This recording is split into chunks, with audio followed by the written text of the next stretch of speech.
تھے، اور وہ ظاہر ہے کہ ان کے جو والد گرامی اور حضرت مولانا محمد مالک کاندھلوی بھی جامعہ اشرفیہ کے لاہور کے شیخ الحدیث رہے ہیں، آپ کے والد گرامی رہیں، اور مجلس شورا میں بھی تھے، میری والدہ بھی اس زمانے میں مجلس شورا میں تھی، محمودہ سلطانہ.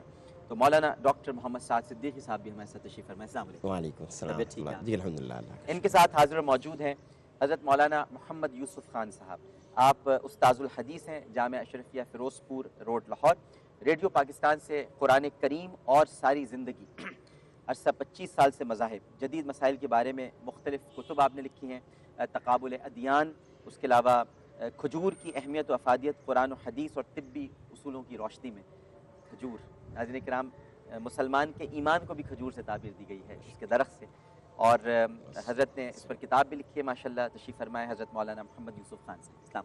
السلام علیکم. اور ان کے ساتھ تشریف فرما ہے مولانا مجیب الرحمن انقلابی صاحب. آپ سیکریٹری نشر و اشاعت ہیں جامعہ اشرفیہ لاہور کے، مذہبی اسکالر ہیں، اور یہ چاروں شخصیات ہمارے ساتھ تشریف فرما ہیں. گفتگو کا آغاز کرتے ہیں، بیچ میں ہم نماز کا وقفہ بھی لیں گے، اور آپ کیونکہ ایک علمی درسگاہ ہے تو یہ کیسے ممکن ہے کہ ہم نماز سے دور ہو جائیں، تو آپ سب لوگ ہمیں ظاہر اس نظارے میں بھی دیکھیں گے کہ ہم ان کی ابتدا میں یا نماز پڑھیں گے. ایک سوال پہلے آپ سے کر لوں، اس کے بعد پھر ہم ایک وقفہ لے لیتے ہیں. حضرت صاحب آپ سے شروع کرتے ہیں. اشمیر صاحب، یہ جو آج ہمارے دلوں سے ایک اللہ کا خوف نکلتا جا رہا ہے، دین کے خلاف ہم اس طرح سے باتیں کرنے لگے ہیں، ایک تو ہمارا فہم بہت ہمیں اب زیادہ عزیز لگنے لگا ہے. میری رائے کے مطابق میرا خیال ہے کہ ایسا ہوگا، یعنی اب ہم نے قرآن اور سنت کو تو پیچھے ڈال دیا، قرآن و سنت کو پس پش ڈال کے اپنی رائے، اپنا فہم، میرا خیال ایسا ہوگا، اور کوئی نہ کوئی رائے ہم دے دیتے ہیں، اور پھر اس کے مطابق چاہتے بھی ہیں کہ دوسرے اس پر عمل کریں. یہ ہمارے اندر کب سے ہو گیا؟ بسم اللہ الرحمن الرحیم. بھائی صاحب، ڈاکٹر صاحب، سب سے پہلے تو میں آپ کا شکریہ ادا کروں گا کہ آپ تشریف لائے، اور حقیقت یہ ہے کہ آپ کے آنے سے جو خوشی ہوئی وہ بیان نہیں کر سکتے. یہ انٹرویو یا یہ باتیں تو ہوتی رہتی ہیں، لیکن یہ جو ملاقات آپ سے ہوئی اور آپ کے ساتھ ایک علمی ماحول میں بیٹھنا نصیب ہوا، یہ ایک بہت بڑی سعادت میں سمجھتا ہوں. دوسری بات، میں آپ کے سوال کا جواب دینے سے پہلے دو چیزوں کی ذرا تصحیح کرنا چاہتا ہوں جو آپ نے اپنے تعارفی کلمات میں فرمائی. ایک تو مسجد کے حوالے سے بات کی کہ یہاں جناب رسول اللہ صلی اللہ علیہ وسلم کی زیارت ہوئی، ہمارے مفتی صاحب رحمۃ اللہ علیہ. یہ جب یہاں لائنیں لگی ہوئی تھیں، صبح جب مفتی صاحب تشریف لائے تو دیکھا کہ یہاں خط کشیدہ تھا، اور انہی بنیادوں پر یہاں مسجد یہ بنی. کچھ حضرات آئے اور انہوں نے آ کر یہ عرض کیا کہ حضرت اتنی بڑی مسجد، یہ جنگل ہے، سنسان ہے، یہاں کون آئے گا، کون نماز پڑھے گا؟ تو حضرت نے فرمایا کہ ایک دور آئے گا، یہ بھی تنگ ہو جائے گی. اور آج ڈاکٹر صاحب ہم اپنی آنکھوں سے دیکھتے ہیں کہ جب عیدین کا اجتماع ہوتا ہے، جمعات کا اجتماع ہوتا ہے، خاص طور پر رمضان میں، تو یہ ساری کی ساری جگہ باوجود وسعت کے تنگ ہو جاتی ہے.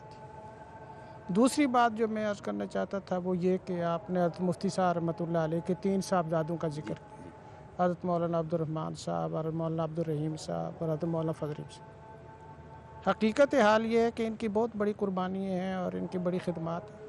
اصل جو اس کے جن کے دم قدم سے اللہ تعالیٰ نے یہ ساری رونقیں ہمیں نصیب فرما رکھی، وہ مولانا عبید اللہ صاحب. جی مولانا عبید اللہ جامعہ اشرفیہ کے محتمم بھی ہیں، شیخ الجامعہ بھی ہیں.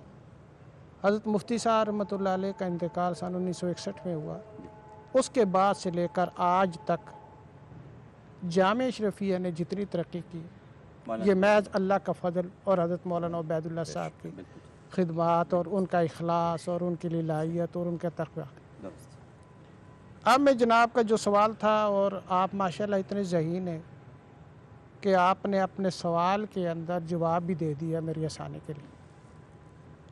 سوال آپ نے یہ کیا کہ اس وقت ہم یہ جرائم کی دنیا میں اور جرائم کے دلدل میں دن بدن کیوں پھنستے جا رہے ہیں، اور آج کا ہمارا مسلمان جو ہے وہ اسلامی تعلیمات سے کیوں دور ہوتا جا رہا ہے، کیوں اتنا بیگانہ ہوتا جا رہا ہے، بلکہ بے دھڑک ہو رہا ہے.